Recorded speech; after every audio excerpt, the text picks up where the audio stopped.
আসসালামু আলাইকুম, সবাইকে স্বাগতম।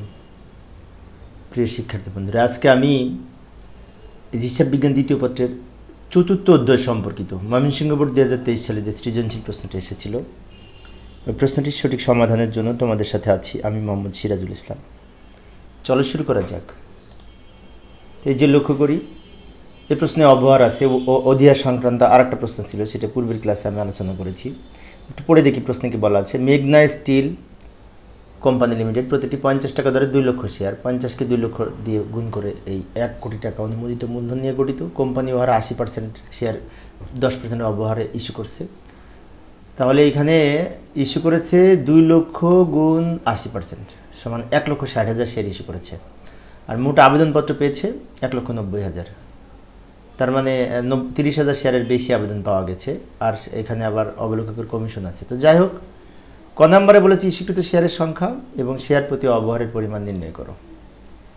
তো প্রথমে ইস্যুকৃত শেয়ারের সংখ্যা হবে, আমরা এইভাবে লিখতে পারি, ইস্যুকৃত শেয়ার হচ্ছে এই 2 লক্ষ শেয়ার গুণ 80%, খুব সহজ, 1,60,000 শেয়ার। এবার এই 1,60,000কে আমরা অবহার দিয়ে গুণ করব। শেয়ার প্রতি অবহার বলেছে, শেয়ার প্রতি অবহার, শেয়ার প্রতি অবহার হচ্ছে একটা শেয়ারের মূল্য 50 টাকা, এর 10% অবহার, 50 গুণ 10% সমান 5 টাকা, 5 টাকা অবহার একটা শেয়ারে। এই হচ্ছে ক নাম্বার উত্তর।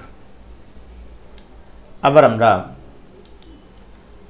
উদ্দীপকে ফিরে এলাম। খ নাম্বারে জাবেদা করতে বলেছে। প্রথম জাবেদা করব, এই যে মোট 1,90,000 শেয়ারের আবেদনপত্র পাওয়া যাচ্ছে, এই শেয়ারের সংখ্যা দিয়ে গুণ করব, 50 থেকে ওই 5 টাকা ওভার বাদ দিয়ে 45 দিয়ে গুণ করব।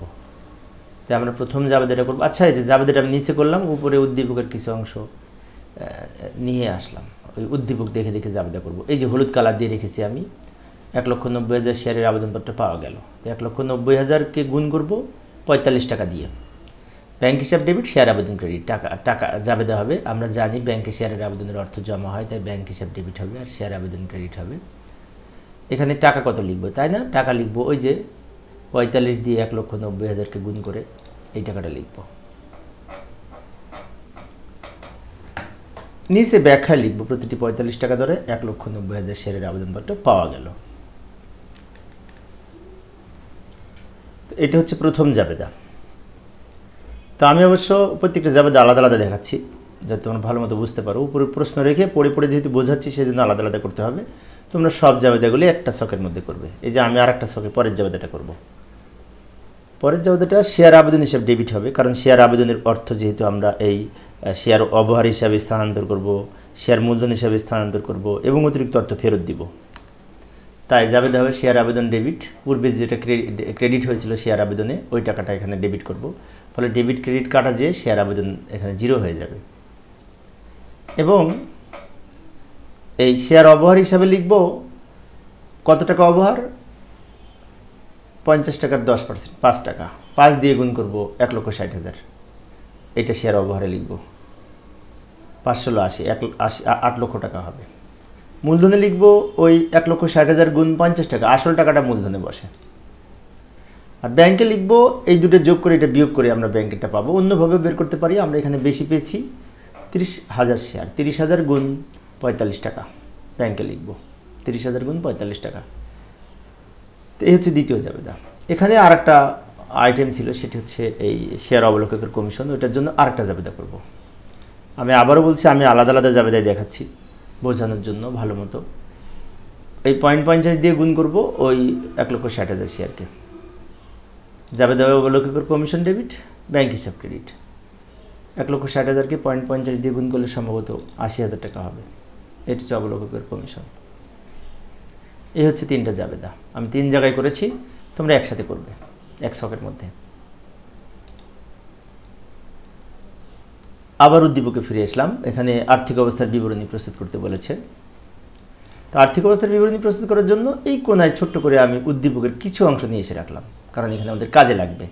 প্রথমে লিখব সম্পদ সমূহ, চলতি সম্পদ, ব্যাংক জমার উদ্বৃত্ত। তো ব্যাংক জমার উদ্বৃত্ত আমরা একবার ব্যাংক ডেবিট করেছি আর 2বার ক্রেডিট করেছি। প্রথম জাবেদা একবার ব্যাংক ডেবিট করেছি, আর দ্বিতীয় জাবেদা একবার ক্রেডিট করেছি, আবার 3 নম্বর জাবেদায় ব্যাংক হিসাব ক্রেডিট করেছি। সে ডেবিট ক্রেডিট যোগ বিয়োগ করে আমাদের ব্যাংক জমার পরিমাণ যেটি হয়, সেটি হচ্ছে এই ব্যাংক জমার উদ্বৃত্ত। এর নিচে আবার লিখব শেয়ার অবহার, এবং অবলোককের কমিশন, এই দুটো অলিক সম্পদ। শেয়ার অবলোককের কমিশন আর শেয়ার অবহার, এই দুটো কিন্তু অলিক সম্পদ। আমরা জাবেদার মধ্যে দেখেছি, এগুলি আমরা জাবেদা লিখেছিলাম, তাই না? এই দুটো যোগ করে 8,80,000 শেষের ঘরে লিখব। এবার এই সবগুলো যোগ করে সম্ভবত 80 লক্ষ টাকা হবে, এটা মোট সম্পদ। এরপরে আমরা লিখব শেয়ার হোল্ডারদের সত্ত্ব ও দায়সমূহ।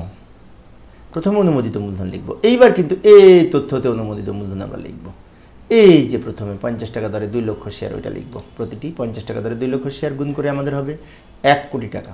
এটা প্রথম ঘরে লিখে ডাবল দাগ দিব। এটা দ্বিতীয় ঘরেও লিখতে পারতাম, প্রথম ঘরে লিখি আর দ্বিতীয় ঘরে লিখি, সমস্যা নেই, ডাবল দাগ দিতে হবে।